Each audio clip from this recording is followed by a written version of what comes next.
உன் வீட்டுக்கு போ. நம்பிய வார்த்தை சொல்ற, நீ உன் வீட்டுக்கு போ, உனக்கு செய்தவைகள் எல்லாம் அறிவி. ஆண்டவர் மகிமையான வார்த்தையை ஒரு மனுஷனுக்கு சொல்றார். எப்பா, இங்க ஏன் உட்கார்ந்து இருக்கிற? நீ உன் வீட்டுக்கு போ, நான் உனக்கு செய்தவைகள் எல்லாம் அறிவி. அந்த மனுஷன் சொல்றா, அழ ஆரம்பிச்சுட்டான். அழ ஆரம்பிச்சுட்டான் அந்த மனுஷன். அந்த வார்த்தை கேட்ட உடனே, அப்பா, நான் இருந்த நிலைமை, நான் வசித்த இடம், நான் எத்தனை வருடங்கள் அழுது கொண்டிருந்தேன். தண்ணீர் இல்லை, உணவு இல்லை, மழையெல்லாம் என் மீது, வெயிலெல்லாம் என் மீது, தூக்கம் என்னை விட்டு கடந்து போனது, நினைவுகளெல்லாம் கடந்து போனது. நான் ரசித்தது என் சரீரத்தில் சீழும் ரத்தம் தான். அழ ஆரம்பிச்சுட்டா. நான் எப்படி ஐயா போவேன்? ஐயா, நான் போக மாட்டேன், எனக்கு கொஞ்சம் உத்தரவு கொடுங்க ஐயா. அழறாம்மா. ஏசப்பா, என்னை தூக்கி நிறுத்தி கழுவி கண்மணில் மேல் சேற்றில் இருந்தேன். நான் பிசாசு கூட்டத்தோடு இருந்தேன், கல்லறையில சுடுகாட்டில் இருந்தேன். ஆண்டவரே, என் வாழ்க்கையை புதுப்பித்து கொடுத்தவரே, உண்மை விட்டு நான் எங்க போவேன்? நான் போக மாட்டேன், உத்தரவு கொடுங்க, நம்மோடு கூட வரணும். அழறா, துடிக்கிறா. ஏசப்பா, இந்த வாழ்க்கையை எனக்கு மீட்டு கொடுத்திரையா.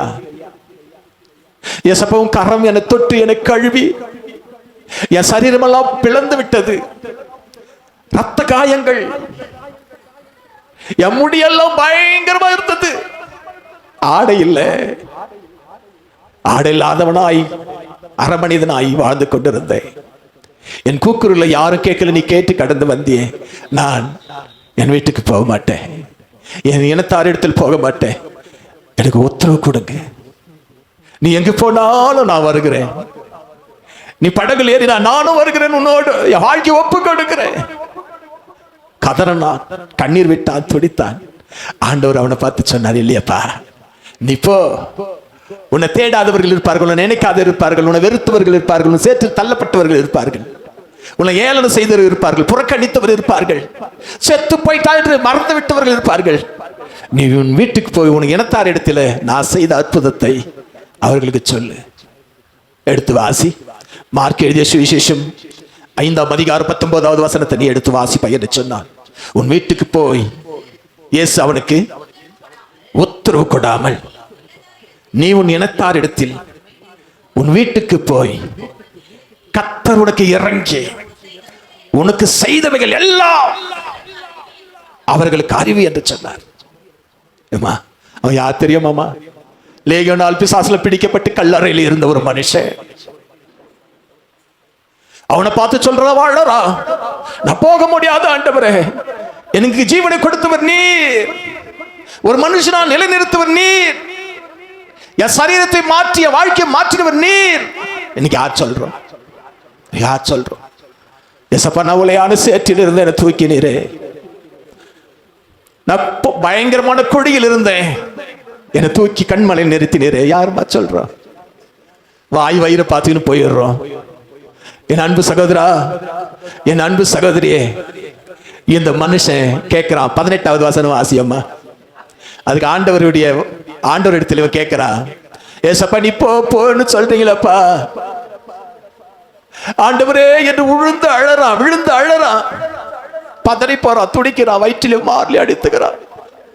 என்னை மாற்றிய தெய்வத்தை விட்டு நான் எங்க போவேன்? வாசி. அப்படியே இயேசு கிறிஸ்து படவில் ஏறுகின்ற போது பிசாசு பிடித்திருந்தவன் அவரோடு கூட இருக்கும்படி,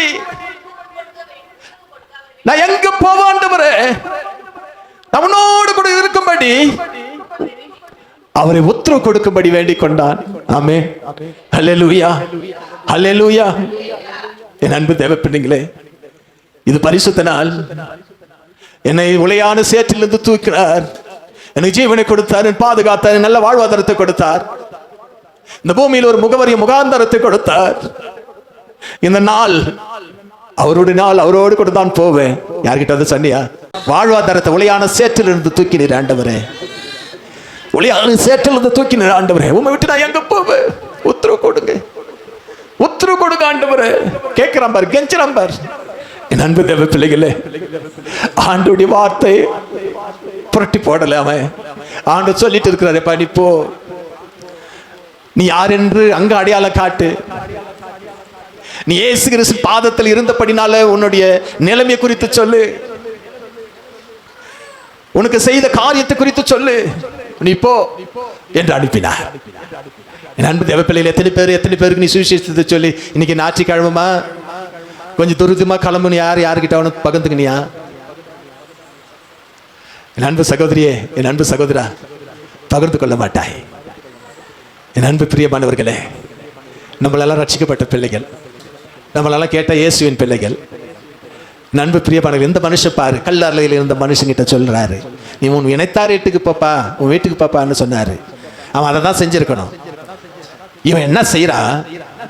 என் இனத்தார் இடத்துக்கு போறதா, என் வீட்டுக்கு போகணுமா?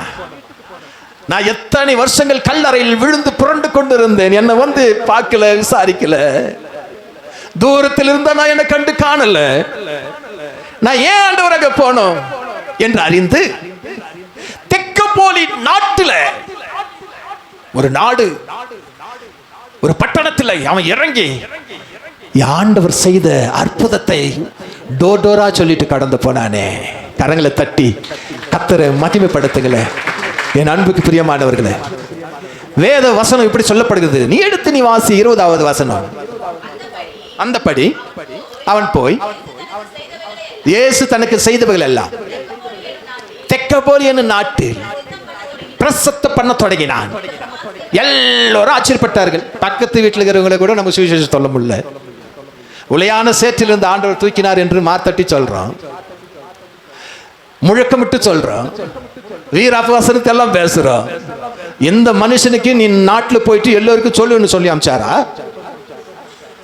உன்னுடைய நிலைமை குறித்து இனத்தார் உன உதறி தள்ளப்பட்டவர்கள் இடத்தில் நீ போய் பகிர்ந்து கொள்ளார். ஆனா இந்த மனுஷனோ அந்த நாட்டில் இருக்கிறவர்கள் எல்லாருக்கும் சொல்லிவிட்டு கடந்து போனான். என் ஏசப்பா, நான் கல்லறையில் இருந்தேன், நான் பிணங்களோடு வாழ்ந்தவன், நான் பிசாசோடு வாழ்ந்தவன், என்னை குறித்து உங்களுக்கு தெரியாதா? நான் 24 மணி நேரம் கூவிக்கொண்டிருந்தேன், கல்லை ஓட்டுகளை எடுத்து ரத்தத்தை சிந்தி கொண்டிருந்தேன், நான் தான் கல்லறையில் இருந்தவன். என்ன ஏசப்பா பாதத்தில் போய் உட்கார்ந்த எனக்கு விடுதலை கொடுத்துட்டாரு. ஆமென், அல்லேலூயா.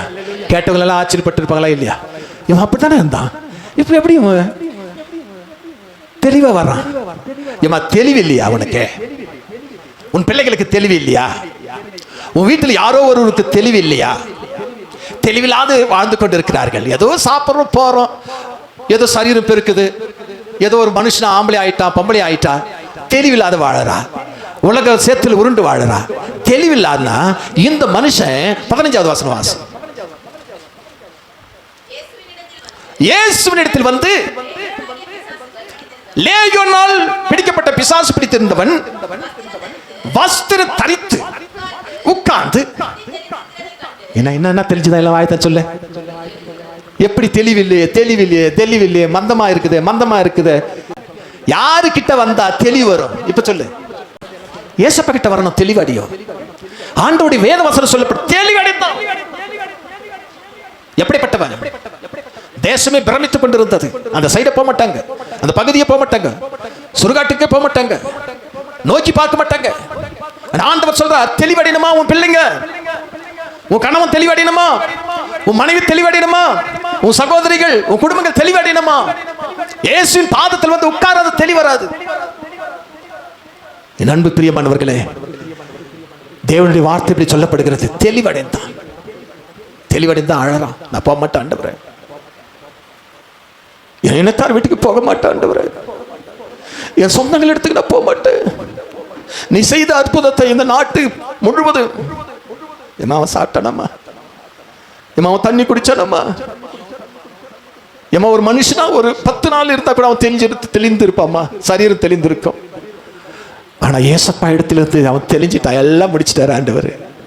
புறப்பட்டு போய் சொல்றாம்மா, நாட்டுல நாடுனா என்னன்னு தெரியுமாம்மா, தமிழ்நாடுனா என்னன்னு தெரியுமாம்மா, எத்தனை மாவட்டமா, என் அன்பு எத்தனை தொகுதிமா, என் அன்பு தேவ பிள்ளைகளே, அத்தனை தொகுதியை சேர்ந்ததுதான் ஒரு நாடு, அத்தனை மாவட்டம் சேர்ந்ததுதான் ஒரு நாடு. அவன் அந்த தெக்கபோலி நாட்டில் எல்லா காரியத்தையும் பிரதிஷ்டை பண்ணான் என்று வேதம் சொல்லப்படுகிறது. நீ யாருக்கு சொன்ன? யார் பக்கத்தில் கொண்டு வந்து உட்கார வச்சுக்கிற?